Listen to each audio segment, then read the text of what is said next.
नमस्कार, मैं आपका आलोक रंजन। आज एक छोटे से वीडियो में हम आपको बताना चाहते हैं कि आईएएस बनने की 5 महत्वपूर्ण शर्तें कौन सी है, कौन से 5 प्रथम स्टेप्स लिए जाएं ताकि आप आईएएस के प्रिपरेशन का जो पहला चरण है उसको आप अच्छे से पार कर जाओ। बड़ी आवश्यकता होती है विद्यार्थियों को गाइडेंस की, और अगर प्रारंभिक गाइडेंस सही मिल जाए और अगर पहला स्टेप आपने सही रख लिया है तो निश्चित रूप से आपका मार्ग प्रशस्त हो जाएगा और आपके आईएएस बनने का सपना पूर्ण हो सकता है। बचपन की मुझे एक छोटी सी बात याद आती है कि हम अपने पिता के साथ रोड पे खड़े थे और एक आईएएस पदाधिकारी की गाड़ी वहाँ से निकली, तो बड़ी मैंने उत्सुकता से उनसे पूछा कि पापा ये कौन थे, ये क्या हैं ये। तो पापा ने उनके बहुत बड़े बंगले की ओर दिखाते हुए मुझसे कहा कि बेटा देखो, ये आईएएस पदाधिकारी हैं और यही ज़िले के मालिक होते हैं, और ये इनके हाथ में वो शक्तियाँ होती है जिसके माध्यम से ये पूरे ज़िले में जो भी गरीब हैं या जो भी रोड कंस्ट्रक्शन से लेकर के जो भी कार्यपालिका प्रशासिका संबंधी जो भी अधिकार है सब इन्हीं में निहित होता है। तो ये हमारे ज़िले के सर्वोपरि हैं।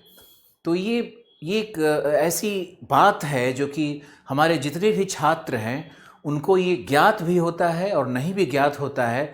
तो ये समझने की आवश्यकता है कि आप डीएम बनना चाहते हो या आईएएस आईपीएस बनना चाहते हो तो आप एक बहुत बड़ा सपना अपने अंदर में पाल रहे हो, और उस सपने को साकार करने के लिए, उस शक्ति को प्राप्त करने के लिए, वो समाज का रुतबा प्राप्त करने के लिए, वो जो समाज में एक प्रतिष्ठा मिलती है, जो एक आप केंद्र बिंदु बन जाते हो जिले में या पॉलिसी मेकिंग में भारत के, तो वो प्राप्त करने के लिए उसमें आप कैसे सफल हो, इसके लिए कुछ मूलभूत आवश्यकताएं होती है। हमने पिछले 12 से 17 वर्षों का जो हमारा काल है, जिसमें हमने अपनी संस्था में और अन्य संस्थाओं में जो भी मैंने योगदान दिया है और जो भी हमारे हजारों छात्र आईएएस पीसीएस पदाधिकारी बने हैं, तो उस पूरे अनुभव और ज्ञान के आधार पर हमने आपके लिए, उन छात्रों के लिए जो भी बिगिनर्स हैं, जो भी प्रारंभ कर रहे हैं, जिन्होंने शुरुआत की है या जो सपना देखना शुरू कर रहे हैं या जिन्होंने अभी पहला कदम लिया है कि मुझे आईएएस बनना है, पीसीएस अधिकारी बनना है, तो अब मैं क्या करूं, उनकी समस्याओं, उनकी प्रश्नों के समाधान के लिए हम आपके लिए एक छोटा सा वीडियो लेकर के आज आ रहे हैं और आपको दर्शाते हैं कि सबसे पहला कदम क्या होना चाहिए अगर आप आईएएस बनना चाहते हो। तो हमारा सबसे पहला कदम होता है कि हम पढ़ाई शुरू करें, और पढ़ाई शुरू करने का जो सबसे पहला कदम है वो आप देखो, हमने 5 स्टेप्स टुवर्ड्स आईएएस लिखा है कि पहला स्टेप हमारा क्या है। तो step 1, NCERT reading and analysis. NCERT Bharat की सबसे मानक पुस्तक है, शोध कार्य से निकली हुई पुस्तक है। तो ये एनसीईआरटी देश के सबसे बड़े विद्वानों के द्वारा लिखी गई पुस्तक है। देश के प्रोफेसर्स और बड़े शिक्षक इसको लिखते हैं और अच्छी अच्छी किताबों से इसका संग्रहण किया जाता है। ये कंपाइल्ड एक बुक होता है और बच्चों के लिए सर्वजन ग्राह्य या सर्व छात्र ग्राह्य इसको बनाया जाता है। मैंने यहाँ लिखा है एनसीईआरटी रीडिंग और एनसीईआरटी का एनालिसिस। तो इसका अर्थ है, रीडिंग का अर्थ अलग है और एनालिसिस का अर्थ अलग है। बहुत लोग एनसीईआरटी की सिर्फ रीडिंग करते हैं लेकिन उसका विश्लेषण नहीं करते हैं। अगर आप विश्लेषण नहीं करोगे तो रीडिंग करने से कोई फ़ायदा नहीं होगा। अब प्रश्न ये है कि रीडिंग और एनालिसिस में अंतर क्या है। मान लो कि मेरे पास एनसीईआरटी है, मैंने उस पेज को पढ़ा, पहला चैप्टर पढ़ लिया, मुझे कहीं कहीं तथ्य मिले कि अफ्रीका की औसत ऊंचाई 870 मीटर है, तो मैंने उसको अंडरलाइन कर लिया। और कहीं मिला कि 1917 में चंपारण सत्याग्रह शुरू हुआ, मैंने उसको भी अंडरलाइन कर लिया। तो इस तरह के तथ्यों का एक जो अंडरलाइन करने की प्रक्रिया है वो उसको हम लोग रीडिंग कहते हैं। तो पहली बार में तो एनसीईआरटी का रीडिंग किया जाता है। पहली बार में ही आप सब कुछ मेमोराइज नहीं कर सकते हो, सब कुछ याद नहीं कर सकते हो, क्योंकि आप चाहे कितना भी अच्छा पढ़ाई किए हो, आप ग्रेजुएट हो या आप आईएससी कुछ कर रहे हो या एमएससी भी कर गए हो, कुछ भी कर गए हो, फिर भी आपकी जो प्रारंभिक चरण होता है जो आईएएस की तैयारी का, वो यही होता है कि आप एनसीईआरटी का रीडिंग करो। सबसे पहले रीडिंग का अर्थ क्या है? एनसीईआरटी में हर पेज पर जो भी मूलभूत तथ्य हैं उनको अंडरलाइन कर लेना, ये आपका स्टेप नंबर 1 है। इसी में दूसरा आता है उसका एनालिसिस करना, यानी उसका विश्लेषण करना। तो पहली बार एनसीईआरटी पढ़ने के बाद आप दूसरी बार जब उसको रीडिंग करोगे तो अंडरलाइन चीज़ों के अतिरिक्त भी जो सब कुछ लिखा हुआ है उसको पढ़ करके उसको समझने की कोशिश करोगे कि आखिर इसका अर्थ क्या निकल रहा है। जैसे मान लो एक छोटा सा उदाहरण है कि चंपारण सत्याग्रह प्रारंभ किया गांधी ने, तो गांधी ने बिहार को ही क्यों अपने सत्याग्रह का एक पृष्ठभूमि बनाया? क्या कारण था कि गांधी ने उस तरह के मुद्दे को उठाया कि हम इंडिगो प्लांटेशन, नील कृषि जैसे मुद्दे को, या किसान के मुद्दे को? क्योंकि गांधी जानते थे कि भारत जो है वो किसान और भारत खेतीहर लोगों में ही भारत बसता है। तो इन्होंने उस मुद्दे को उठाया और बिहार जैसे भूमि को उठाया, क्योंकि बिहार में ही क्रांति का जनक था। 1857 की क्रांति भी बिहार के पृष्ठभूमि में ही हो रही है, या पूर्वांचल के पृष्ठभूमि में हो रही है। आपने देखा कि जेपी मूवमेंट भी जो हुआ वो बिहार के पृष्ठभूमि में ही हुई है। तो इसका कारण था कि यहाँ के लोग पॉलिटिकली काफ़ी सचेत रहते हैं, राजनीतिक रूप से इनकी एक सचेतना है। तो गांधी ने इस तरह का अगर आप विश्लेषण करना शुरू करोगे तब आप यूपीएससी के लायक बनोगे। और एनसीईआरटी में कहीं ना कहीं तथ्य के साथ साथ उसके नीचे ऊपर के जो लाइंस होते हैं ना, वो उसके विश्लेषण को भी दर्शाते हैं। तो आप जब भी पढ़ो, एक उदाहरण और आपको देना चाहेंगे। मान लो कि आप भूगोल के विद्यार्थी हो या भूगोल पढ़ रहे हो आप आईएएस के लिए, और आपने पढ़ा कि अफ्रीका के जो तटीय किनारे हैं, जो उसका तट का भाग है अफ्रीका का, वो कगारनुमा है, इसलिए यहाँ पर बंदरगाह प्राप्त नहीं होते, नेचुरल बंदरगाह प्राप्त नहीं होते, और अफ्रीका विश्व व्यापार में उसकी भागीदारिता नहीं है। या फिर अफ्रीका गोंडवाना लैंड का एक टुकड़ा है जहाँ पर कोयला और लौह संसाधन प्राप्त नहीं होता, अतः इंडस्ट्रियलाइजेशन, औद्योगिकरण का अभाव है, अतः अफ्रीका एक बैकवर्ड कॉन्टिनेंट है, एक पिछड़ा कॉन्टिनेंट है। तो ये जो है ना, आप इसमें इस तरह के पैराग्राफ्स में एनसीईआरटी में विश्लेषण मिलता है। तो पहली बार में तो आप पढ़ोगे तो ज़्यादातर तथ्यात्मक बातें आपको अट्रैक्ट करती हैं, लेकिन जब दूसरी बार आप पढ़ने जाओगे तो उसमें जो विश्लेषण होते हैं उस पर आपको ध्यान देना है। अब एनसीईआरटी के संदर्भ में मुझे आपको ये बताना है कि हम एनसीईआरटी को कैसे शुरू करें और कहाँ से शुरू करें। तो मेरा जो स्टेप 1 का आइडिया है उसमें तो हम चाहते हैं कि आप जब भी शुरू करो तो एनसीईआरटी में सोशियोलॉजी का एनसीईआरटी आप सबसे पहले उठाओ। इसका एक कारण है, क्योंकि सोशियोलॉजी का जो एनसीईआरटी है ना वो बहुत ही सरल है। आप अगर साइंस का एनसीईआरटी उठा लेते हो, आप या ज्योग्राफी का उठा लोगे या हिस्ट्री के उस बड़े भंवर जाल में फंसने की कोशिश करोगे, तब आप कहीं ना कहीं यूपीएससी से अचानक आपको विरक्ति मिल जाएगी।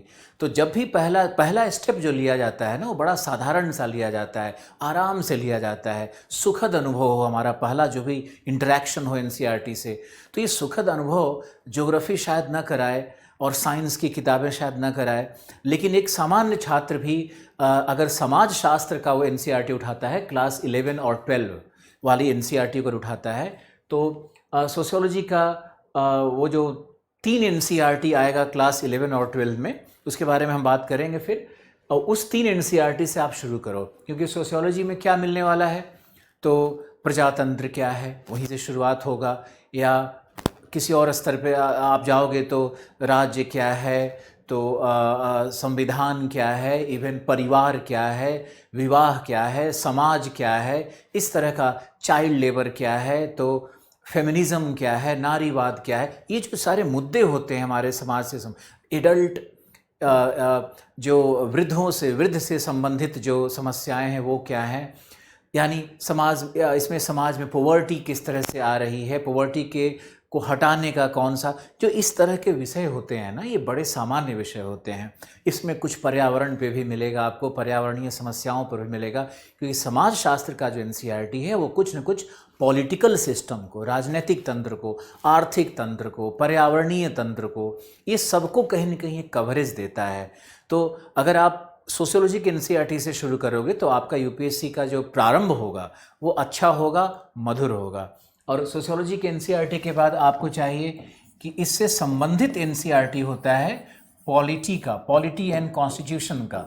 तो जब आप इंडियन पॉलिटिकल सिस्टम को पढ़ोगे सोशियोलॉजी के बाद, तो आप पहले ही समझ चुके हो कि प्रजातंत्र क्या है, या फ्रेटर्निटी क्या है, बंधुत्व क्या है, या इक्वालिटी क्या है, जस्टिस क्या है, जो हमारे प्रियम्बल में है, जो हमारे संविधान का जो प्रारंभ ही जहाँ से हो रहा है, फिर बाद में फंडामेंटल राइट्स क्या है। तो इस तरह का लिंक दोनों का मिलता है। छोटे वीडियो में इस लिंक को स्थापित नहीं किया सकता है। मुझे आशा है कि आप समझ रहे हो कि दोनों का जो स्ट्रॉन्ग लिंक है ना, इसलिए सोशियोलॉजी के बाद ऑलवेज आप कोशिश करो कि पॉलिटी का, कॉन्स्टिट्यूशन का एनसीईआरटी हम पढ़ें, वो भी क्लास 11 और 12 वाला। आपको कोई ज़रूरत नहीं है कि आप 6 to 10 तक आप पढ़ो। अब पॉलिटी का जब आप एनसीईआरटी पढ़ लोगे, समाज शास्त्र और पॉलिटी का जब पढ़ लोगे, तो इसी में कहीं न कहीं इकोनॉमी का, भारत की अर्थव्यवस्था का वो एनसीईआरटी आ जाता है, जिसमें आपको क्लास 9, 10 और 11, 12 का एनसीईआरटी पढ़ना चाहिए। और अगर ये एनसीईआरटी पढ़ोगे, क्योंकि इसमें जो इकोनॉमी में बातें आ रही हैं वो सोशियोलॉजी और पॉलिटी से संबंधित बहुत सारी बातें आएंगी यहाँ पर। मान लो कि नियोजन का ही बात है तो नियोजन को इन दोनों विषयों में भी पढ़ा जाता है। और मान लो कि पॉवर्टी जैसा कोई विषय है, अनएम्प्लॉयमेंट जैसा विषय है, जनसंख्या जैसा विषय है, तो ये इकोनॉमी का पार्ट होता है और इनका भी कहीं ना कहीं भाग होता है। तो आपको ये फीलिंग आएगा, आपके अंदर में भावना आएगी कि जो मैंने पढ़ा उसका यहाँ भी यूज़ हुआ, तो रिपीटेशन भी हुआ, मेमोराइजेशन भी हुआ। जो मैंने यहाँ पढ़ा उसका यहाँ भी यूज़ हुआ, इन दोनों का यूज़ यहाँ भी हो रहा है। तो आपको ये चीज़ें सरल लगने लगेंगी। फिर आपको क्या करना है कि इकोनॉमी का डायरेक्ट संबंध होता है भूगोल से। अब आपको ज्योग्राफी के एनसीईआरटी पे आना है, क्योंकि अगर हम इकोनॉमिक ज्योग्राफी में जाएंगे, सोशल ज्योग्राफी में जाएंगे, तो इन पूरी चीज़ों का रिपीटेशन यहाँ कहीं ना कहीं ज्योग्राफी में हो जाता है। इकोनॉमी से तो बहुत ही स्ट्रॉन्ग लिंक है। सोशियोलॉजी के तो लगभग सारे विषय भूगोल के अंतर्गत आ जाते हैं। तो अगर आप ज्योग्राफी को चौथे नंबर पे अगर आप रख रहे हो, तो आपको बहुत बड़ा लाभ मिलने वाला है। ज्योग्राफी बड़ी आसानी से समझ में आएगी आपको, क्योंकि ज्योग्राफी के 2 पार्ट होंगे। पहला पार्ट होगा जो हमारा फिजिकल इन्वायरमेंट है, जो हमारा भौतिक पर्यावरण है, और दूसरा भाग हमारा होगा जो हमारा सोशियो इकोनॉमिक इन्वायरमेंट है, सोशियो इकोनॉमिक पर्यावरण है जो हमारा। तो ये 2 भाग में ज्योग्राफी बटा हुआ है।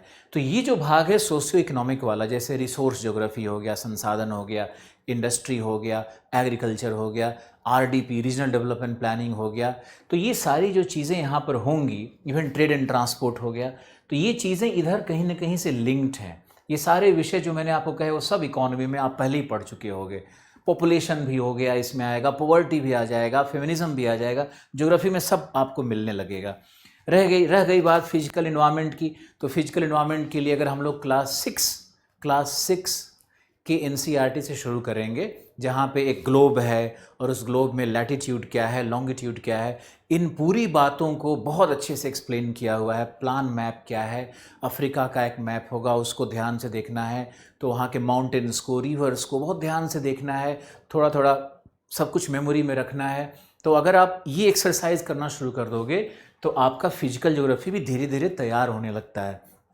और आपको ध्यान रखना है कि इन सभी केसेस में न्यू एनसीईआरटी को ही पढ़ना है। इसमें ओल्ड एनसीईआरटी का कोई रेफरेंस मैंने अभी तक नहीं दिया है, और आप न्यू एनसीईआरटी को ही पढ़ो, क्योंकि जो न्यू एनसीईआरटी है वही यूपीएससी के लाइब्रेरी में रखी होगी और वहीं से प्रश्न निकाल करके अगला प्रश्न बनाया जाता है। तो आप देखो कि ज्योग्राफी का भी लिंक मिल गया ऊपर से। अब फिजिकल इन्वायरमेंट है। अब फिजिकल ज्योग्राफी अगर आप पढ़ने लगते हो तो इसमें हम लोग बहुत सारा भौतिकी का, रसायन का, जीव विज्ञान का, पर्यावरण का बहुत सारा कॉन्सेप्ट्स एक साथ इंटीग्रेट करके पढ़ने लगते हैं। जैसे जलवायु विज्ञान है तो भौतिकी शास्त्र का उसका संबंध है, भूगर्भ शास्त्र का संबंध होगा भूआकृति विज्ञान से। तो ये जो फिजिकल इन्वायरमेंट है, फिजिकल ज्योग्राफी या फिजिकल इन्वायरमेंट होगा, इससे संबंधित फिर आ जाएगा आपका साइंस। तो आप साइंस या जनरल साइंस जिसको आप कहते हैं, उसके बाद आप जनरल साइंस की ओर मुखर हो जाओ। तो आपका देखो सोशियोलॉजी का एनसीईआरटी, पॉलिटी, फिर इकोनॉमी, फिर ज्योग्राफी, और फिर आप जनरल साइंस की ओर चले गए। तो अगर आप इसको एक फ्रेम में एनसीईआरटी को पढ़ते हो तब आपका बेसिक्स बहुत ही स्ट्रॉन्ग हो जाएगा। और मुझे लगता है कि आप अगर चाहो, अगर बहुत मेहनती हो, आप में लगन है, आप में प्रतिभा है, आप में वो जुनून है, तो आप हर एनसीईआरटी का जो पैच है ना, वो मुश्किल से 10 दिन, ये थोड़ा टाइम लेगा, 15 दिन, यानी 45 डेज़ का ये पूरा प्रोग्राम आपका एनसीईआरटी का होना चाहिए। तो ये 45 डेज़ प्रोग्राम आप बनाओ एनसीईआरटी का। और जनरल साइंस में जो एनसीईआरटीज़ पढ़े जाते हैं वो आप क्लास 6 to 10 पढ़ना। आप 11 और 12 के एनसीईआरटी में नहीं जाना है। बायोलॉजी का जो एनसीईआरटी क्लास 11 और 12 का है उसके सर्टेन चैप्टर्स को पढ़वाया जाएगा। उस पर हम अलग से क्लास रखेंगे कि एनसीईआरटी में आखिर पढ़ना क्या है, कौन कौन से चैप्टर्स इंपॉर्टेंट है, उस पर विशेष बात करेंगे कभी। तो अभी आप तो एनसीईआरटी की इस फ्रेमवर्क को समझो। ये हमारा पहला स्टेप होता है आईएएस बनने की ओर। और दूसरा आपका स्टेप देखो क्या है, न्यूज़पेपर रीडिंग एंड एनालिसिस। बार बार विश्लेषण शब्द का मैंने जिक्र किया है यहाँ पे। तो न्यूज़पेपर रीडिंग एंड एनालिसिस का मतलब है कि न्यूज़पेपर को भी आप एनसीईआरटी के मॉडल में ही पढ़ो। न्यूज़पेपर में सबसे पहले तो क्या देखना होता है कि भाई फ्रंट पेज में कौन सा मुख्य न्यूज़ है। अब फ्रंट पेज में जो भी पॉलिटिकल न्यूज़ होता है, मान लो कि पॉलिटिकल न्यूज़ है कि इस पार्टी ने इस पार्टी के लिए ऐसा कहा, या पॉलिटिकल स्टेटमेंट है, या कोई पॉलिटिकल गिमिक है, या पॉलिटिकल मैनूवरिंग का अगर कोई न्यूज़ आता है, या कोई भी राजनीतिक न्यूज़ आता है डेली बेसिस पे, उससे हमारा कोई लेना देना नहीं है। लेकिन अगर कोई पॉलिसी से संबंधित न्यूज़ आता है, तब कोई नीति आता है, कोई स्ट्रेटजी आता है, उस पर अगर फर्स्ट फ्रंट पेज पे कोई आर्टिकल आया हुआ है तो उसको आप ज़रूर नोट करो। और न्यूज़पेपर पढ़ने का सबसे अच्छा तरीका है कि उस पर भी न्यूज़पेपर लो और स्केच पेन लेकर के आप बैठो, और जो फर्स्ट पेज का आर्टिकल्स है उसमें आप देखो कि तुम्हारे पॉलिसीज़ रिलेटेड, गवर्नमेंट के पॉलिसी डिक्लेरेशन से रिलेटेड कौन सा न्यूज़ है। मान लो कि लोकसभा का इलेक्शन अनाउंस हो गया और लोकसभा में कई पार्टियों का विलय, ये सब कुछ हो रहा है, तो वो आपके लिए नहीं है। वो ऐसा कोई प्रश्न पूछा नहीं जाता है। न्यूज़पेपर पढ़ना एक बहुत बड़ा चैलेंज है, क्योंकि विद्यार्थी यहीं पे फंसते रहते हैं कि क्या पढ़ना है मुझे, क्या नहीं पढ़ना है मुझे, ये उनके समझ में बिल्कुल नहीं आता है। और न्यूज़पेपर ही कई बार उनका 3 से 4 घंटा खा जाएगा, जो अनुचित है। न्यूज़पेपर का मतलब है 1 घंटा, बस इससे ज़्यादा टाइम नहीं देना है न्यूज़पेपर को, 1 या 1.5 घंटा टाइम देना है। अब आप ऐसे देखो, मान लो कि आप न्यूज़पेपर को लगातार फॉलो कर रहे हो, 2 न्यूज़पेपर को फॉलो कर रहे हो, और न्यूज़पेपर आपने साल, 1.5 साल, 2 साल, 3 साल तक लगातार फॉलो किया है, तो आपके पास कितने आर्टिकल्स का कंपाइलेशन हो जाएगा, आप एक कल्पना करके देखो। तो आपके पास, और न्यूज़पेपर में ना एक ही आर्टिकल रिपीट होते रहता है। जैसे मान लो चाइल्ड लेबर एक मुद्दा है, अब चाइल्ड लेबर पे हर 15-20 दिन के बाद, अनएम्प्लॉयमेंट एक मुद्दा है, हर 15-20 दिन के बाद आर्टिकल घूम करके आना है। तो पर्यावरण, जैसे मान लो क्लाइमेट चेंज है, हम तो देखते हैं कि क्लाइमेट चेंज है, या आरबीआई की पॉलिसीज़ वाला, या कोई एमएनसीज़ पे कुछ होता है, या एसीजेड जैसा कोई टॉपिक है, तो ये हर 15, 20, 25 दिन में ये टॉपिक्स रिपीट होते रहता है। और आपको ध्यान रखना है कि इन टॉपिक्स को न्यूज़पेपर में हर बार पढ़ना है आपको, क्योंकि क्या चेंजेस आ रहा है पॉलिसी में, ये समझना बहुत ज़रूरी होता है। सरकार कौन सी नई पॉलिसीज़, नए कमीशंस का निर्माण कर रही है, और अंतर्राष्ट्रीय आयोग कौन से नए बन रहे हैं, या पुराने ने क्या रिपोर्ट दिया है, या 2 देशों का जो मीटिंग हुआ उसमें एमओयू क्या बना, उसमें क्या संधियाँ हुई, नए विचार क्या आए, तो ये सब कुछ न्यूज़पेपर में देखना होता है। पहले पेज में बहुत ज़्यादा न्यूज़ नहीं मिलेगा, दूसरा, तीसरा, चौथा पेज ये सब कुछ खास होता नहीं। आप एडिटोरियल पेज में जाओ, जो बीच का पेज होता है, एडिटोरियल पेज के बाईं तरफ आप जाओगे तो उसमें बाईं में भी एक्सट्रीम लेफ्ट है, उसमें 2 न्यूज़ होता है, 2 कॉलम्स होते हैं, ये एडिटोरियल होता है। इसको पढ़ना बहुत ज़रूरी है, क्योंकि करंट अफेयर पे ये एक विश्लेषण होता है, और किसी बड़े विद्वान का विश्लेषण होता है।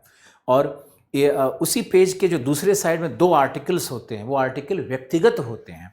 वो न्यूज़पेपर के एडिटोरियल पेज का किसी व्यक्ति का वो अभिव्यक्ति है, किसी व्यक्ति की सोच है, उसको भी पढ़ना चाहिए। लेकिन कई बार उसमें कोई पाश्चात्य या राइटिस्ट विंग वाले का रिफ्लेक्शन होता है, तो कई बार लेफ्टिस्ट लोगों का होता है। जबकि जो आईएएस की तैयारी करता है बच्चा, उसको सेंट्रलिस्ट होना चाहिए, उसको प्रो गवर्नमेंट होना चाहिए, उसको जो सरकारी नीतियां बनती हैं उसका आलोचक नहीं होना चाहिए, उसका समर्थक होना चाहिए।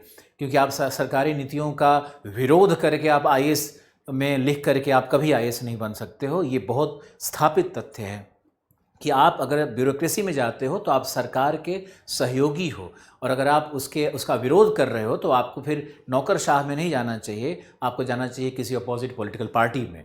तो सिंपल सी बात है कि आपको न्यूज़पेपर में जो व्यक्ति का ओपिनियन वाला आर्टिकल्स होता है उस पर पढ़ना है, उसको सीखना है, उससे भाषा भी उसकी सीखनी है, किन शब्दावलियों का प्रयोग हो रहा है वो भी सीखना है, कैसे लिखा जाता है, वो बड़े विद्वान होते हैं, वो भी पढ़ना होता है। लेकिन ऐसा नहीं है कि हर बात उनका आपको सही लगे। और कभी अपनी दिल की मत सुनो यूपीएससी की तैयारी में कि आपकी भावना इस तरह की है और आपके भावना के अनुरूप अगर कोई बात लिख रहा है तो आपको लगेगा कि हाँ ये सही है। नहीं, वहीं फंस जाओगे आप। आपको ऐसा नहीं करना है, क्योंकि हमारी भावनाएं कई बार हमारे जाति, धर्म, प्रांत से प्रभावित होती हैं, माता पिता से, समाज से प्रभावित होती हैं। और हम कई बार उस आर्टिकल के पीछे के उस गहरे रहस्य को, या सरकार के नीति के पीछे के उस आर्थिक या अंतर्राष्ट्रीय सोच को हम लोग समझ नहीं पाते हैं, उसके पीछे के चिंतन को नहीं जान पाते हैं, और हम लोग छोटी बातों को पकड़ करके उसके आलोचक बन जाते हैं। ये आईएएस के विद्यार्थियों को बिल्कुल नहीं करना है। आशा है आप इस बात को अच्छे से समझ रहे होगे।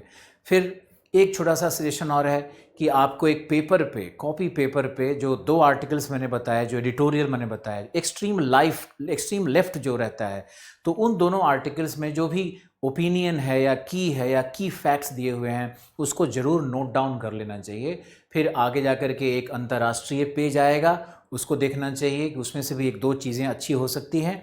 और एक जो स्पेशल पेज आता है, लगभग हर दिन कोई ना कोई एक पेज आता है, जैसे मान लो कि संडे को आता है साइंस और ज्योग्राफी और इन्वायरमेंट पे एक स्पेशल पेज आता है, तो संडे का वो दिन बहुत इंपॉर्टेंट होता है। हम हिंदू न्यूज़पेपर की बात कर रहे हैं, क्योंकि आपको जो न्यूज़पेपर पढ़ना है वो न्यूज़पेपर, आप चाहे हिंदी माध्यम के विद्यार्थी हो या कोई भी हो, आपको हिंदू न्यूज़पेपर पढ़ना ही पढ़ना है। और हिंदू न्यूज़पेपर का जो भी ट्रांसलेटेड रूप लोग दे रहे हैं, आप प्लीज़ उनको अवॉइड करो। हम भी कोई ट्रांसलेटेड रूप आपको नहीं देंगे, हम भी हिंदू न्यूज़पेपर का सीधे सीधे एनालिसिस करके आपको बताएंगे, हमारे टीचर्स बताएंगे आपको, और वही आपको करना चाहिए। और ये जो हिंदू न्यूज़पेपर में आर्टिकल्स हैं उनको बहुत अच्छे से संजो करके रखना होता है, और 1 साल का कम से कम संकलन या 18 महीने का संकलन होना चाहिए। और पीटी के अगर 20 दिन पहले भी कोई न्यूज़ आया हुआ है तो वो भी ज़रूर पढ़ना चाहिए, क्योंकि मैंने देखा है कि 15 दिन पहले का न्यूज़ भी आया हुआ है। तो आप ध्यान रखें कि न्यूज़पेपर, दूसरा न्यूज़पेपर है इंडियन एक्सप्रेस। ये भी थोड़ा यूपीएससी के लिए बेहतर है, वैसे तो स्टेट्समैन, ट्रिब्यून, और एक जो मेरा फेवरेट न्यूज़पेपर है वो है मिंट, जो कि Hindustan times, MINT, Hindustan times का एक पब्लिकेशन है। तो मिंट और हिंदू या फिर इंडियन एक्सप्रेस, इसका एक कॉम्बिनेशन अगर आप बनाओगे तो करंट अफेयर तो आपका कहीं जाएगा ही नहीं जाएगा। और अगर आईएएस बनने के लिए आप सोच रहे हो और 2 साल बाद भी एग्ज़ाम आपको देना है, तो कम से कम इसका रीडिंग और उसका एनालिसिस शुरू कर दो। आज जो यूपीएससी है, जो पीसीएस के एग्ज़ाम्स हैं, उसमें न्यूज़पेपर रीडिंग और उसके एनालिसिस का, यानी कंटेम्पोररी इशूज़ का, समकालीन समस्याओं का, जो करंट अफेयर जिसको आप कहते हो, इसका बहुत ही बड़ा रोल हो गया है। और traditional knowledge plus combined with ये जो न्यूज़पेपर एनालिसिस है, यही आपके लिए सबसे बड़ा शस्त्र सिद्ध होगा। आपको दिखाते हैं कि 3rd स्टेप में क्या करना होगा आपको। स्टेप 3 में selection of the optional subject, वैकल्पिक विषय का सिलेक्शन करना होगा। तो हमने आपकी तैयारी के लिए क्या कहा कि सबसे पहले तो 45 डेज एनसीईआरटी का प्रोग्राम बनाओ, और एनसीईआरटी के उस प्रोग्राम, जब एनसीईआरटी आप पढ़ लोगे तभी आपको न्यूज़ में प्रवेश करना है। ऐसा मत करना कि एनसीईआरटी के साथ साथ न्यूज़ भी पढ़ना शुरू कर दिया आपने, क्योंकि अभी जब तक आपको एनसीईआरटी का जो आधारिक ज्ञान है वो नहीं होगा, तब तक आपको न्यूज़पेपर का अंडरस्टैंडिंग भी नहीं होगा। क्योंकि एनसीईआरटी ने आपको थोड़ा अर्थव्यवस्था के विषय में, थोड़ा राजनीतिक व्यवस्था के विषय में, थोड़ा भूगोल और साइंस के विषय में इतना ज्ञान दे दिया है कि अब आप उस पर आधारित करंट अफेयर्स को आप उसको ग्रहण कर सकते हो न्यूज़पेपर के माध्यम से। तो आपको 2 स्टेप में वही करना है। तो न्यूज़पेपर के लिए एनसीईआरटी के बाद न्यूज़पेपर का एनालिसिस करना है आपको, और वो न्यूज़पेपर जो आप करोगे वो 30 दिन तक लगातार करना है आपको। 30 से 45 दिन न्यूज़पेपर्स को भी देना है। 45 दिन एनसीईआरटी, फिर 45 दिन एनसीईआरटी का रिवीजन भी थोड़ा थोड़ा करते रहो और न्यूज़पेपर को भी पढ़ते रहो। यानी 3 महीने का जो ये पीरियड है, ये हम आपका जेस्टेशन पीरियड है, और यही वो पीरियड है जहाँ पे यूपीएससी की आपकी शानदार पृष्ठभूमि बन रही है। और इसके बिना अगर आप आईएएस की तैयारी शुरू करते हो अगर, तो फिर आपको फंडामेंटल्स में या कहीं ना कहीं प्रॉब्लम निश्चित रूप से होता है। और अगर ये करके आप आईएएस की तैयारी करते हो तो आपको ज़्यादा लाभ मिलता है। स्टेप नंबर 3 में हम चलते हैं, selection of the optional subject. अब जब आपने एनसीईआरटी पढ़ लिया, आपने न्यूज़पेपर एनालिसिस करना सीख लिया, आप उस स्टेप को कर चुके हो, तब आपको ये सोचना है कि अब मुझे ऑप्शनल क्या लेना चाहिए। और एनसीईआरटी पढ़ने के आधार पर आपके समझ में आ जाएगा कि आपकी अभिरुचि किधर है। आप इतिहास में अच्छा करोगे या भूगोल में अच्छा करोगे या समाज शास्त्र में या राजनीति शास्त्र में कहाँ अच्छा करोगे, या साइंस में आपका अच्छा बैकग्राउंड है। तो आपको ये देखना होगा कि आपको वैकल्पिक विषय क्या लेना है, क्योंकि 500 मार्क्स का वैकल्पिक विषय होगा। और 500 नंबर का जब वैकल्पिक विषय होता है तो ये बहुत बड़ा रैंक का डिटर्मिनेंट बन जाता है कि आपका आईएएस में रैंक कहाँ तक पहुँचेगा, आपको पद कौन सा मिलेगा। और अगर आप ऑप्शनल ऐसा लेते हो कि बाकी विषयों की तुलना में 20-30 नंबर ज़्यादा मिल जाता है, तो वो ऑप्शनल बहुत ही बेहतर होगा और आपको सफलता में मदद भी आपका करेगा। वो ऑप्शनल के विषय में मुझे बस इतना ही कहना है कि आप अपनी अभिरुचि के अनुसार ऑप्शनल को लो। और दूसरा उसमें ध्यान रखना है कि जो बाज़ार में लोग कहते फिरते हैं या जो सामान्य चीज़ें बोली जाती है उसको बिल्कुल आधार नहीं मानना है, और यूपीएससी के वेबसाइट पे जाकर के देखना है कि कौन सा ऑप्शनल कैसा कर रहा है। तो यूपीएससी में जब हम लोग ऑप्शनल देखने जाते हैं तो उसमें आपको दिखेगा कि इस सब्जेक्ट ने 7% लोग सफल हुए, इस विषय में 5% लोग सफल हुए, इसमें 8% लोग सफल हुए। तो आपको परसेंटेज नहीं देखना चाहिए, क्योंकि मान लो कि मेडिकल साइंस है या कोई एक ऐसा विषय लेते हैं जिसे मान लो कि जूलॉजी है, जंतु विज्ञान है, तो जंतु विज्ञान में मान लो कि 10 बच्चे अपीयर हुए। अब 10 बच्चे अपीयर हुए एग्ज़ाम में, मेंस में, तो उसमें से मान लो 2 लोगों का सिलेक्शन हो गया, तो क्या रिपोर्ट आएगा? रिपोर्ट आएगा कि भाई 20% विद्यार्थी सिलेक्ट हो गए। तो ये कोई क्राइटेरिया नहीं होता है कि कितने % व्यक्ति सिलेक्ट हुए, आपको देखना है कितने व्यक्ति सिलेक्ट हुए, नंबर ऑफ स्टूडेंट्स कितना क्वालिफाई कर रहे हैं। और जो मेंस में कितने बच्चे लिख रहे हैं इसका भी आईना होता है। आप समझो इस बात को कि मेंस में अगर किसी विषय से बहुत ज़्यादा बच्चे लिखते हैं तो इसका मतलब ये होता है कि पीटी की उस भयानक दीवार को, उस मजबूत दीवार को यही बच्चे उस विषय के आधार पर तोड़ भी रहे हैं। जैसे मान लो एक छोटा सा उदाहरण लेते हैं कि ज्योग्राफी में 3000 बच्चे 2600 से 3000 बच्चे मेंस लिखते हैं और सिलेक्शन उनका 150 के आसपास हो जाता है। तो परसेंटेज जो ओवरऑल दिखेगा वो किसी सब्जेक्ट से 1% कम दिखेगा, लेकिन टोटल जो संख्या निकलेगी वो ज़्यादा निकलती है। और आप देखोगे कि आखिर 2600 3000 बच्चे क्यों मेंस लिख रहे हैं, तो उसका मूल कारण ये है कि ज्योग्राफी की मदद से उन्होंने जो बैरियर है, जो पीटी का बैरियर है, उसको ब्रेक कर दिया है। ऐसे ही आप देखोगे पॉलिटिकल साइंस से 15-17 क्वेश्चन कहीं ना कहीं पीटी में आ जाते हैं, ज्योग्राफी एनवायरनमेंट से तो 30-40 भी आ जाते हैं, डिपेंड करता है, यूपीएससी रोटेट करते रहती है चीज़ों को। तो पॉलिटिकल साइंस से भी काफ़ी बच्चे क्वालिफाई कर जा रहे हैं, 1300-1400 बच्चे मेंस लिखते हैं। हिस्ट्री से भी 1300-1400 बच्चे मेंस लिखते हैं। तो हिस्ट्री का भी एक बड़ा चंक आता है पीटी में, 15 से 20 क्वेश्चन तक, 22 क्वेश्चन तक कई बार आ जाता है। तो ये जो कुछ विषय ऐसे होते हैं जिनका पीटी में बड़ा रोल होता है और पीटी में आपकी मदद करते हैं कि आप कम से कम मेंस तक तो आप पहुंच जाओ। बाकी मेंस में तो आपकी योग्यता पे सब कुछ डिपेंड करेगा। यूपीएससी कभी भी किसी ऑप्शनल को लेकर के कोई भी प्रेजुडिस नहीं रखती है, कोई भी डिस्क्रिमिनेशन नहीं करती है, कोई भेदभाव नहीं करती है। किसी भी विषय को लेकर के ज़्यादा उत्साहित मत रहो कि ये विषय हमने ले लिया है तो ये मुझे आईएएस बनाएगा। उस विषय में कितना ज्ञान आपने अर्जित किया, कैसे पढ़ा, क्या पढ़ा, कैसे लिखा, ये आपको आईएएस बनाएगा, न कि विषय बनाएगा। विषय सब अच्छा है, मैकेनिकल इंजीनियरिंग का विषय है तो ले लो ना, वो भी अच्छा है। मैथमेटिक्स लेना चाहते हो ले लो ना, वो भी अच्छा है। आपको लेकिन ये जज करना होगा कि जीएस में किस विषय का सबसे बड़ा रोल है, या कम से कम इतना रोल तो अवश्य हो कि वो आपको मदद करे पीटी क्वालिफाई करने में या निबंध लिखने में, उससे कुछ मदद मिल जाए। या इंटरव्यू में बोलने जाओ तो इंटरव्यू में भी कुछ उस विषय से संबंधित प्रश्न आते हों, लोग पूछते हों, तो आप उसमें कुछ कर पाओ। तो आप ऑप्शनल का चयन खुद करोगे, स्वयं सोचोगे अपने अभिरुचि, अपने प्रतिभा, अपने अनुभव के आधार पर कि आप एनसीईआरटी पढ़ने के क्रम में आपको क्या अच्छा लगा। ये तीसरा स्टेप होता है। और ऑप्शनल की तैयारी एनसीईआरटी और इसके साथ होनी चाहिए, साथ साथ में ही होनी चाहिए। ऐसा नहीं होता है कि आप ऑप्शनल की तैयारी करो उसके बाद जीएस पढ़ो, आप जीएस पढ़ो फिर ऑप्शनल की तैयारी करो। नहीं, बिल्कुल नहीं, हम इस थ्योरी के विरोधी हैं। आपको क्या करना होगा कि जीएस देखो कंटेम्पोररी चीज़ों को पूछता है और ऑप्शनल ट्रेडिशनल होता है, स्टैटिक होता है, लगभग नियत रहता है 4-5 वर्षों तक।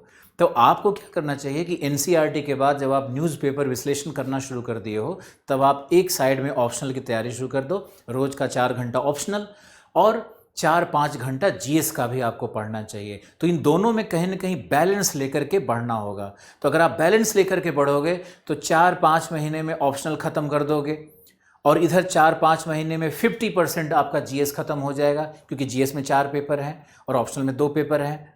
तो अगर हम टाइम फ्रेम में देखें तो 4 महीने में ऑप्शनल ख़त्म, 4 महीने में 50% जीएस ख़त्म, और फिर उसके बाद का जो 4 महीना होगा उसमें हम लोग फिर से ऑप्शनल को एक बार रिवाइज करके टेस्ट सीरीज़ वगैरह करके उसको मजबूत करते हैं, और दूसरी तरफ जीएस का जो बाकी का 5 महीना 4 महीना पढ़ने का है उसको भी पूरा करते हैं।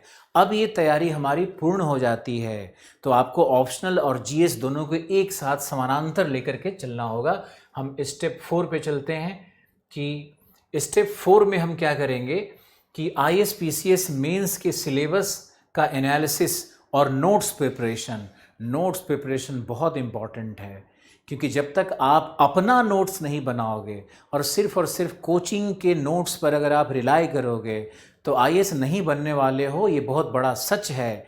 और हमारे जितने भी छात्र आईएएस बने उनको मैंने ज़बरदस्ती जबरन कह करके कि नहीं मेरा नोट्स तो है, लेकिन इसमें आप कुछ बुक से, कुछ एनसीईआरटी से आप इनरिच करो। क्योंकि आप इसको समझो इस तरह से, कोई भी टीचर अगर 3 घंटे का लेक्चर दे रहा है तो कितना भी ज्ञानी हो वो अपने साथ सब कुछ अपने से बाहर निकाल के नहीं रख पाएगा।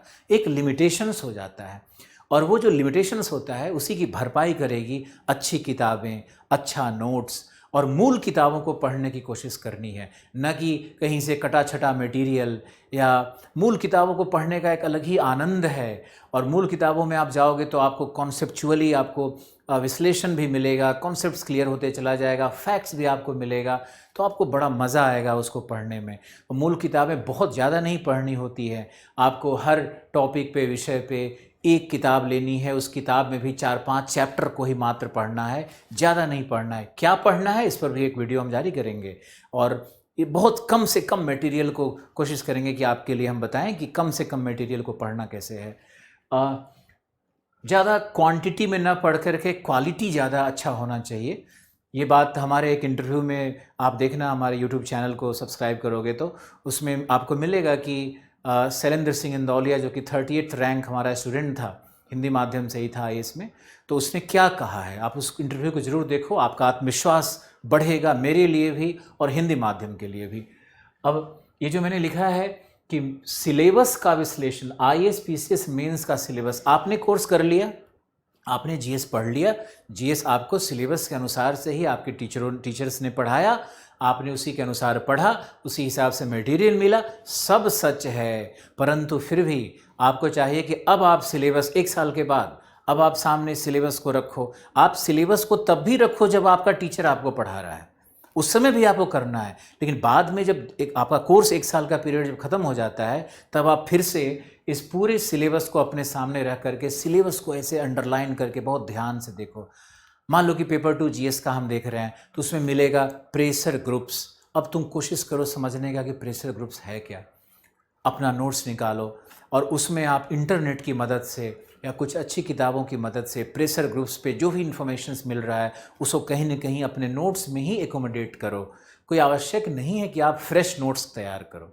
ये भी हो सकता है कि आप जो पुराने नोट्स आपके बने हैं कोचिंग में उसी के ऊपर नीचे लिख करके, और कोचिंग में नोट्स भी ऐसा बनाना चाहिए, या जब भी आप लिखो तो ऐसा नोट्स बनाना चाहिए कि आप अपना भी नोट्स बनाते हो तब भी कि आपके नोट्स के आजू बाजू दोनों तरफ वाइट स्पेस हो, इतना स्पेस हो कि आप बाद में कुछ एडिशन कर पाओ। क्योंकि यूपीएससी की तैयारी कम से कम 2 से 5 साल की प्रक्रिया है, 6-7 साल 8 साल भी लग जाता है कई बार। तो आपको यही करना है कि वो नोट्स आपका निरंतर उसका रिवीजन होते रहे, उसका इनरिचमेंट होते रहे, उसका क्वालिटेटिव इम्प्रूवमेंट होते रहे। तो इसके लिए नोट्स के दोनों तरफ वाइट पेजेस को छोड़ोगे और उसमें आप लिखते रहोगे।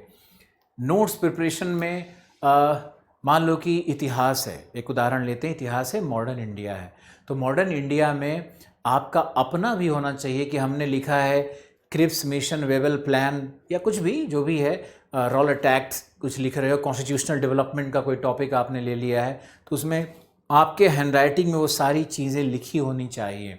अगर वो लिखी हुई है और इनरिच किया हुआ है, उसमें हमारे टीचिंग का भी मटेरियल चला गया, बुक्स का भी मटेरियल चला गया, एनसीईआरटी का मटेरियल चला गया, तो वो एक बहुत ही पावरफुल नोट्स बन जाता है और किसी भी एग्जामिनेशन के पहले आप उसको तुरंत रिवाइज कर सकते हो।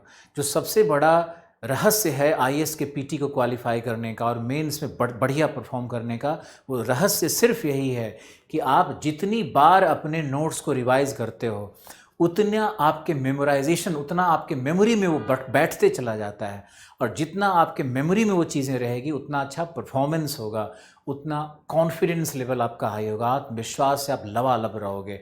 और जब आत्मविश्वास रहता है ना, तो आप देखते हो रोहित शर्मा खेलते रहता है, अगर 2-4 चौका पहले लग गया तो फिर उसके बाद तो किसी भी बॉल को वो आत्मविश्वास उसके अंदर में जा जाता है कि हाँ दिस इज़ माई डे, आज मेरा दिन है। वैसे ही अगर आप एग्जामिनेशन में जाते हो और आपने क्विक रिवीजन करके आप आए हो बीच में अगले दिन, पहले दिन, और आपको वही प्रश्न दिख गया, आपने उसको टिक किया, हाँ ये तो मुझे मालूम है, कल ही पढ़ा था मैंने, आपको आत्मविश्वास आएगा। और जब वो आत्मविश्वास एक बार जब इंसान को ग्रिप करता है ना, तो फिर आपके अंदर में एनर्जी लेवल, आपका पॉजिटिव एटीट्यूड, ये सब एक साथ आपके अंदर में फ्लो करने लगेगा, उसका प्रवाह आप फील करोगे। और जब वो प्रवाह एक बार आप फील करोगे तो आपका परफॉर्मेंस इन्हांस हो जाता है, क्योंकि आप इंसान जो है ना वो परफॉर्मेंस करता है अपने इमोशंस के आधार पर भी। सिर्फ नॉलेज सफिशिएंट नहीं होता है, नॉलेज को, ज्ञान को बाहर लाने के लिए हमारे इमोशंस जब तक वो प्रोपल्सन का काम नहीं करते हैं, वो प्रणोदक का काम नहीं करते हैं, तब तक वो ज्ञान बाहर निकल कर के सामने नहीं आता है। तो आपको ये समझना होगा कि नोट्स को प्रिपेयर करना कितना मैजिकल होता है और कितना बड़ा इम्पैक्ट क्रिएट करता है हमारे पूरे इस आईएएस प्रिपरेशन के पीरियड में, अवधि में। अब हम चलते हैं कि नेक्स्ट स्टेप क्या करें। तो अब आपको मैगजीन्स और करंट अफेयर का जो एनालिसिस करना है, न्यूज़पेपर तो आप पढ़ ही रहे हो, एनसीईआरटी पढ़ ही रहे हो, अब आपको जब 1 साल के बाद का जो पीरियड होता है ना, उसमें आप मैच्योर हो जाते हो कि अब आप न्यूज़पेपर के साथ साथ मैगजीन्स को पढ़ना शुरू करो। मैंने देखा है कि बहुत सारे लोग दिल्ली आते हैं और पहले दिन से योजना लेकर के बैठ गए, कुरुक्षेत्र लेकर के बैठ गए, कोई डाउन टू अर्थ लेकर के बैठा हुआ है, कोई ज्योग्राफिकल यू लेकर के बैठा हुआ है। हम बड़े परेशान हो जाते हैं, सोचते हैं कि क्या पढ़ेगा ये इसमें अभी ये, क्योंकि ये सारे जो मैगजीन्स होते हैं ये बहुत ही हाई क्लास मैगजीन्स हैं और यूपीएससी के लिए रिक्वायर्ड हैं, यूपीएससी में इनकी आवश्यकता है। लेकिन आवश्यकता होने के बावजूद भी आप इनको इनिशियली नहीं पढ़ सकते हो, प्रारंभिक दशा में नहीं समझ सकते हो, और आप रैंडमली पढ़ते रहोगे, परेशान रहोगे, आपको समझ में नहीं आएगा इसमें से मैं क्या पढ़ूं, क्या छोड़ूं। कभी लगेगा कि सब का सब पढ़ना चाहिए, कभी लगेगा कि पता नहीं क्या हो रहा है मेरे साथ, मैं इसके योग्य ही नहीं हूं। नेगेटिव भावना आपके अंदर में चली आती है। 50% लोग तो इस यूपीएससी के गैम्बल को पहले ही हार जाते हैं, निगेटिव हो जाते हैं कि हमसे शायद नहीं होगा, क्योंकि उन्होंने पहला, दूसरा, तीसरा स्टेप लिया ही नहीं है, वो सीधे सीधे 5वें स्टेप पे चले आते हैं। अब ये अच्छी बात नहीं है कि आप 5वें स्टेप पे चले आए, पहले का काम किया नहीं है, अब आप अपना ही एनालिसिस करने के लिए बैठ गए, खुद ही निगेटिविज्म में आप फंस गए हो। तो ये नहीं करना है आपको क्या करना है 5वें स्टेप में कि मैगजीन और करंट अफेयर को पढ़ना है, उसका रीडिंग करना है, उसका एनालिसिस करना है। बार बार हमने रीडिंग और एनालिसिस शब्द को अलग करके रखा है, दोनों का अलग अर्थ होता है। रीडिंग होता है कि आप उसको पढ़ करके उसकी मुख्य बातों को अंडरलाइन करना, एनालिसिस का मतलब होता है कि उसको दोबारा पढ़ करके उसको कोरिलेट करना, उसको मल्टी डायमेंशनल सोचना, उस पर उसको मल्टी डिसिप्लिनरी बनाना, उसको बहुविषयक बनाना। कोई अर्थशास्त्र का विषय है तो उसको राजनीतिक तंत्र से भी जोड़ना, कोई राजनीति विषय है तो उसको अर्थशास्त्र और समाज से जोड़ करके देखना। ये जो अप्रोच होता है ना, ये विश्लेषण हो जाता है। तो आपको क्या करना है कि आपको मैगजीन्स लेना है और मैगजीन्स को आपको पढ़ना शुरू करना है। कौन सा मैगजीन पढ़ना है? तो जो सबसे महत्वपूर्ण मैगजीन यूपीएससी के लिए है वो है योजना, और इसके साथ साथ आप एक मैगज़ीन हमारी तरफ से और आपको पढ़ना है, फ्रंटलाइन, ये हिंदू का ही है मैगज़ीन है। और तीसरा मैगज़ीन ये है ज्योग्राफी एंड यू, क्योंकि पीटी में और मेंस में आजकल ज्योग्राफी और एनवायरनमेंट का बहुत बड़ा बोलबाला है। आप कभी भी प्रश्न उठाओगे तो पेपर 1 हो, पेपर 3 हो, इवन पीटी में 30-40 प्रश्न, तो बहुत बड़ा होता है ये पार्ट। तो ज्योग्राफी एंड एनवायरनमेंट नहीं, ज्योग्राफी एंड यू मैगजीन है। और इसके साथ आप एक और मैगजीन ले सकते हो अगर आपके पास टाइम है, डाउन टू अर्थ। अब इस मैगजीन का हिंदी तो नहीं उपलब्ध है, योजना का हिंदी है, ये इसका हिंदी वर्जन मिलेगा। ज्योग्राफी एंड यू का भी हिंदी वर्जन मिलता है। फ्रंट लाइन का नहीं मिलेगा, डाउन टू अर्थ का नहीं मिलेगा। तो आप कम से कम इस 2 हिंदी के मैगज़ीन को ही शुरू करो, इसी को पढ़ो। और न्यूज़पेपर को अगर आप कवर कर रहे हो, देखो बच्चों, ये ज़्यादा मुश्किल नहीं है कि आप फ्रंट लाइन और डाउन टू अर्थ को अंग्रेजी में नहीं पढ़ सकते हो। अगर आप अंग्रेजी में इतना भी नहीं पढ़ सकते हो तो फिर आईएएस और पीसीएस अधिकारी बनने के लायक हो भी कि नहीं, ये तो सोचना पड़ेगा। और ऐसा अंग्रेजी में कुछ नहीं है कि इंग्लिश आप नहीं पढ़ करके समझ सकते हो। सिर्फ 1000 शब्दों में सिमटी हुई भाषा है अंग्रेजी। और चूँकि हम इंग्लिश हिंदी दोनों के टीचर रहे हैं, तो मुझे ये हक है कहने का कि इंग्लिश भाषा की जो हैसियत है, जो औकात है उसकी, वो 1000 शब्दों की ही है।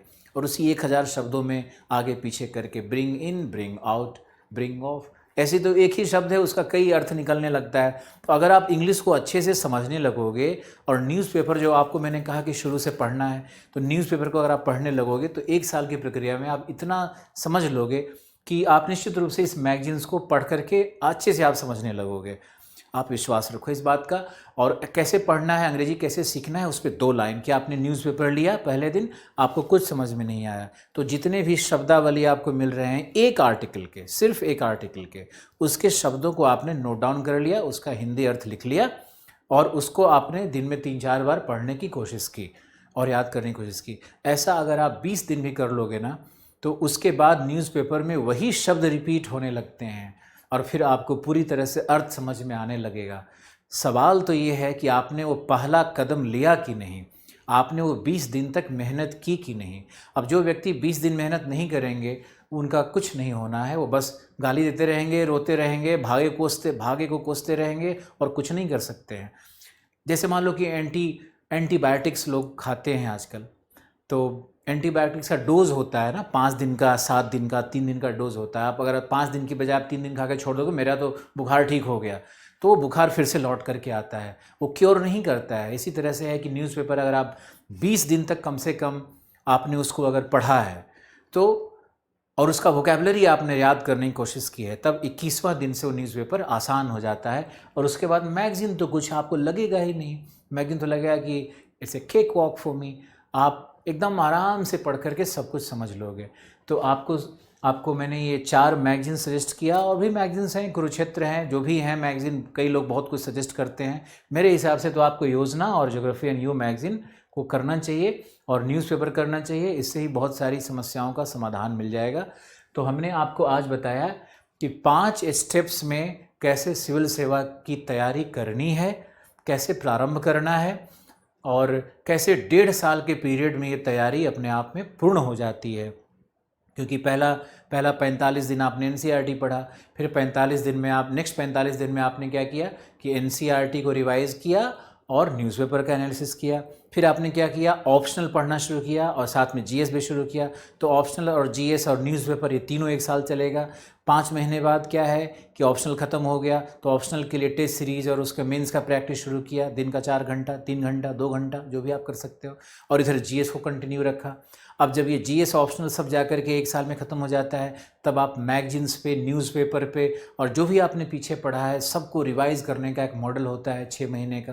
तो 1.5 साल का ये जो चक्र है, इसको अगर आप क्रॉस कर गए तो आप बहुत बड़े उस पोजीशन में हो जहाँ से आप फ्लाइट ले सकते हो, जहाँ से आप अपने उस गोल को अचीव कर सकते हो। आज के लिए बस इतना ही। मुझे आशा है वीडियो आपको बहुत मदद करेगी। थैंक यू, धन्यवाद।